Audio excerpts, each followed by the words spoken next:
जय श्री कृष्ण दोस्तों। राधे राधे। मैं अरुण सेमवाल और स्वागत करता हूं आपको अपने YouTube चैनल अरुण शिक्षा अकादमी में। दोस्तों, आज के इस हिंदी महासेशन में आज भाग 7 में आज हम हिंदी के वर्णमाला के संपूर्ण प्रश्नोत्तरों पर बात करने वाले हैं।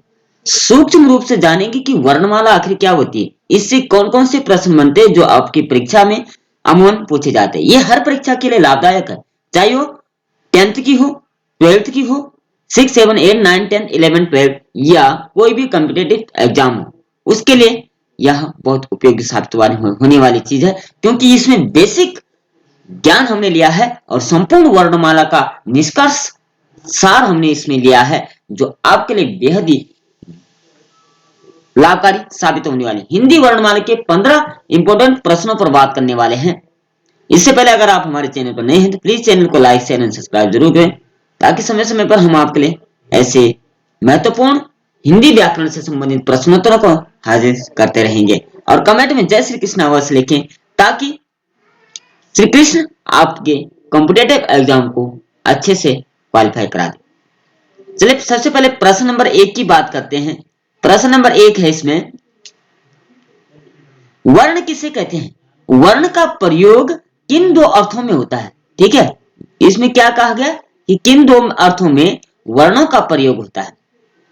अब हमने वर्णमाला पहले पढ़ ली, अगर आपने पढ़ी नहीं है तो डिस्क्रिप्शन में इसका लिंक है, या आप प्लेलिस्ट में जाकर के वर्णमाला को संपूर्ण विधिवत रूप से आप जानिए, क्योंकि हमने उसमें स्वर वर्ण और व्यंजन वर्ण दोनों की अलग अलग वीडियो बना रखी है। ठीक है, क्या कहा? प्रश्न कहा है, वर्ण किसे कहते हैं? वर्णों का प्रयोग किन दो अर्थों में होता है? तो उत्तर है इसका, उत्तर जो होगा, उत्तर है वर्ण की सबसे भाषा की सबसे छोटी इकाई को वर्ण कहते हैं, और ये दो प्रकार के होते हैं। ठीक है ना? कौन से होते हैं? स्वर वर्ण और व्यंजन वर्ण। क्या कहा कि भाषा की सबसे छोटी इकाई जो है वो वर्ण है, यानी इसके टुकड़े नहीं किए जा सकते, क्योंकि ये सबसे छोटी मानी जाती है। ठीक है, अब प्रश्न नंबर दूसरे की बात करें। प्रश्न नंबर दूसरा लिखा गया है, वर्णमाला से क्या अभिप्राय है? वर्णमाला से क्या अभिप्राय है? कहने का मतलब है, उत्तर में होगा कि वर्णों के व्यवस्थित समूह को वर्णमाला कहते हैं। माला का मतलब जिस प्रकार से मालाओं में दाने गूंथे रहते हैं, उसी प्रकार से वर्णों का एक समूह है जो व्यवस्थित रूप से उसमें पिरोए जाते हैं। ठीक है, बहुत ही सटीकता से हमने आंसर आपके लिए लाए हैं, और किताब का निष्कर्ष, व्याकरण का निष्कर्ष हमने निकाला है। आपका लाइक और शेयर और सब्सक्राइब अवश्य इसके लिए बनता है। प्रश्न नंबर तीसरे की अगर बात करें तो वर्ण और अक्षर में अंतर स्पष्ट कीजिए। क्या कहा? वर्ण और अक्षर, जबकि हम मानते हैं कि वर्ण भी वही है और अक्षर भी है, लेकिन भिन्नता है इनके अंदर। क्या भिन्नता है? सभी स्वर अक्षर कहलाते हैं क्योंकि उनका उच्चारण स्वतंत्र रूप से होता है, परंतु सभी व्यंजन स्वतंत्र उच्चारण नहीं कर पाते, अतः वह अक्षर न होकर के वर्ण ही रहते हैं, कहलाते हैं। ठीक है, क्योंकि स्वर जो है वो स्वतंत्र रूप से बिना रुकावट के बोले जाते हैं, लेकिन व्यंजन जो है वो स्वतंत्र रूप से नहीं बोले जाते, बल्कि स्वरों की सहायता से बोले जाते हैं, इसलिए वे वर्ण ही कहलाते हैं। लेकिन स्वर वर्णों को अक्षर भी कहते हैं। ठीक है ना? बात करें प्रश्न नंबर 4 की, वर्णों वर्णों को कुल कितने भागों में विभक्त किया गया? तो वर्णों को जो विभक्त किया गया है वो दो भागों में विभक्त किया गया है, स्वर और व्यंजन वर्ण। ठीक है ना? बात करें प्रश्न नंबर 5 की, स्वर किसे कहते हैं? अब स्वर की परिभाषा बताई है, पहले भी हमने इसकी परिभाषा बताई कि स्वर आखिर है क्या। स्वर का मतलब है कि जिन जिन ध्वनियों के उच्चारण में श्वास बिना रुकावट के मुख से बाहर निकले स्वर कहलाते हैं। ठीक है ना? श्वास बिना रुकावट के निकले, यानी बाधा उत्पन्न न हो, स्वतंत्र रूप से जो बोले जाते हैं वे स्वर कहलाते हैं। ठीक है ना? प्रश्न नंबर 6 की बात करें, ध्यान रखिए, ध्यान से पढ़िए, और इसका आप स्क्रीनशॉट भी ले सकते हैं। प्रश्न नंबर 6 की बात करें, उच्चारण के आधार पर स्वरों के कुल कितने भेद होते हैं? स्वरों के कितने भेद होते हैं? ठीक है ना? उच्चारण के अनुसार, ठीक है, स्वरों के कितने भेद? 3 भेद माने गए। आप ये मत करना कि स्वर 11 होते हैं, ये प्रकार हो गया, और उच्चारण के आधार पर भेद। ठीक है, 11 जो होते हैं ये प्रकार होते हैं कि 11 प्रकार के स्वर वर्ण होते हैं, लेकिन ये क्या यहाँ पर बात करी है कि भेद कितने हैं, तो 3 प्रकार के भेद होते हैं। ये आप जानते हैं, नहीं जानते तो पढ़िए, ध्यान से देखिए। ह्रस्व स्वर, दीर्घ स्वर और पुलुत स्वर। ठीक है ना, 3 प्रकार के होते हैं, याद रखिएगा। अब बात करें ह्रस्व स्वर की, बात करें तो ह्रस्व स्वर में कौन कौन से आते हैं? छोटा आ, छोटी ई, छोटा ओ और री। जो मूल स्वर, ह्रस्व स्वर ही मूल स्वर माने जाते हैं। कई बार पूछा जाता है कि हिंदी में मूल स्वर कौन कितने होते हैं, तो 4 होते हैं, और जो ह्रस्व स्वर है वही मूल स्वर है। दीर्घ भी वही होते हैं।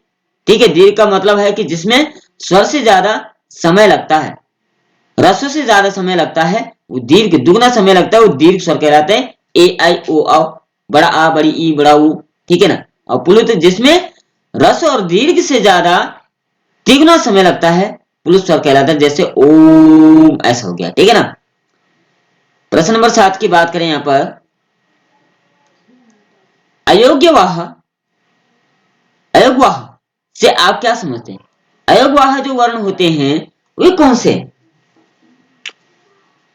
अयोग्यवाह का मतलब, अयोग्यवाह का प्रयोग स्वरों में ना होता, स्वरों में होता है ना, तो स्वरों में होता है और ना व्यंजनों में होता है। ये अनुसार और विसर्ग के रूप में प्रयुक्त होते हैं।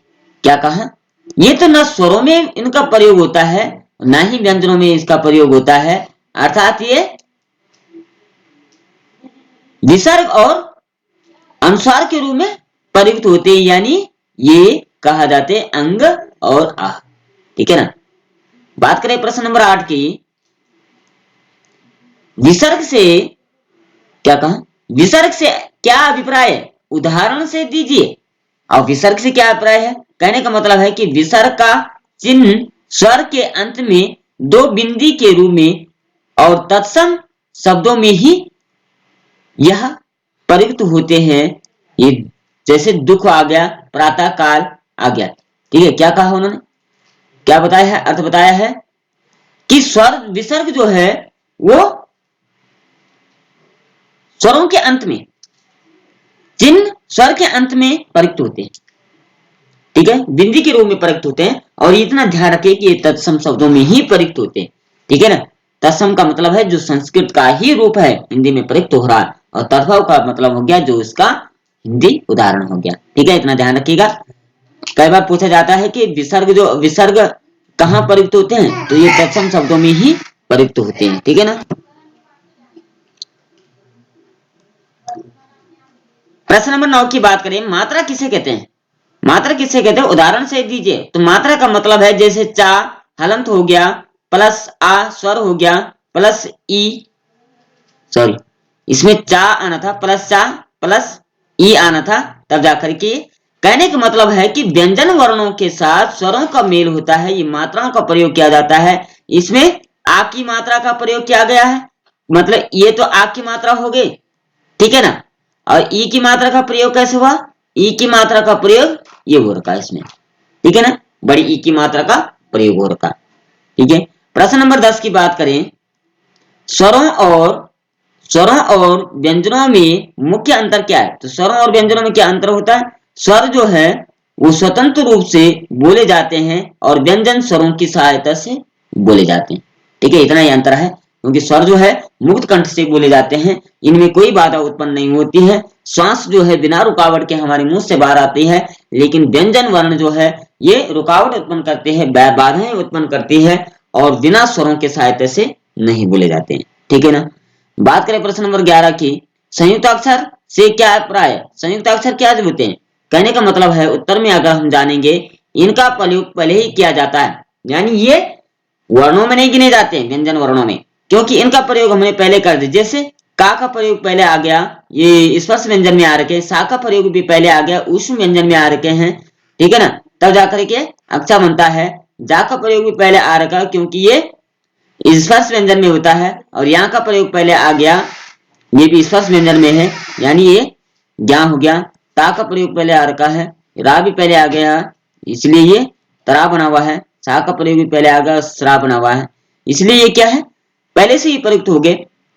4 प्रकार के संयुक्त अक्षर होते हैं, ठीक है। संयुक्त व्यंजन भी इसको कहते हैं। और संयुक्त स्वरों की बात करें तो ए आई और ओ औ होते हैं। संयुक्त व्यंजन जो है अक्षर त्रा, ज्ञ और स्रा होते हैं। प्रश्न नंबर अगर 12 की बात करें, प्रश्न नंबर 12 की बात करें, वर्ण विच्छेद से क्या आशय है? तो वर्ण विशेष उत्तर आएगा किसी भी शब्द में प्रयुक्त वर्णों को अलग अलग करना ही वर्ण विच्छेद कहलाता है। जैसे क्या हो गया, उ प्लस पा, पा हलंत हो गया, प्लस आ प्लस रा आ गया, रा भी व्यंजन वर्ण है, प्लस या आ गया, ठीक है ना, ये भी व्यंजन वर्ण हो गया, हलंत हो गया, प्लस उ आ गया, ये स्वर हो गया, प्लस का आ गया, ये व्यंजन वर्ण हो गया, प्लस ता आ गया, ये भी व्यंजन वर्ण हो गया, और आगे है आ, ठीक है। कहने का मतलब है, कहने का मतलब क्या हो गया, कहने का मतलब है कि उ का प्रयोग हो गया, पा पा हले आ से रा या के ऊपर चला जाएगा, या हले उ से मिल जाएगा, का हले ता से मिल जाएगा, ता हले आ से मिल जाएगा, ठीक है। तो ऐसे ही वर्ण विच्छेद किया जाता है। यहाँ पर कुछ भी हो सकता है, माना अनुसार का वर्ण विच्छेद करना है तो यहाँ पर क्या आ जाएगा, आ प्लस ना प्लस उ प्लस सा प्लस वा प्लस आ प्लस रा प्लस आ, ठीक है, ऐसा आ जाएगा। यानी स्वर और व्यंजन वर्णों को हमें अलग अलग करना है, वो वर्ण विच्छेद कहलाता है, ठीक है, याद रखिएगा। प्रश्न नंबर 14 की अगर बात करें,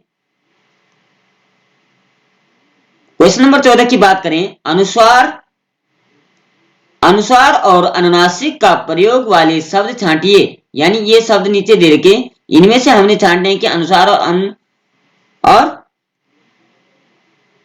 अनुनासिक वर्ण कौन से। तो अनुस्वार का मतलब है जिनके अंदर केवल, जिनके ऊपर केवल बिंदी लगी रहती है, जैसे संगम आ गया, हंस आ गया, चोंच आ गई, ठीक है। जिनके ऊपर जो है केवल बिंदी लगी होगी वो तो अनुसार में आएंगे, और जिनके ऊपर चंद्रमाकार लगा होगा, चंद्र बिंदु लगा होगा, वो आ जाएगा आपका अनुनासिक, ठीक है। चंद्र बिंदु वाले तो अनुनासिक आ जाएंगे और केवल बिंदु वाले अनुनासिक आ जाएंगे। प्रश्न नंबर 15 की अगर बात करें, लास्ट प्रश्न हमारा होगा, संपूर्ण निष्कर्ष हमने वर्णमाला का निकाला है और बहुत सोच समझ करके और सटीकता से आपके लिए ऐसे प्रश्न जो है वो कहीं मिलने वाले नहीं है।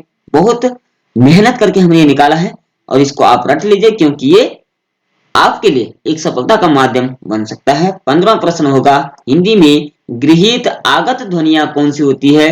तो आगत ध्वनि का मतलब है जो बाहर से आई हुई ध्वनियां रहती है, यानी भारत में उसका प्रयोग भारत की भाषा में नहीं हुआ बल्कि दूसरी भाषाओं में प्रयोग हुआ, जैसे अरबी हो गया, फारसी हो गया, अंग्रेजी हो गया, ये आगत ध्वनियां कहलाती है, यानी ये बाहरी भाषाओं से आई हुई है, ठीक है।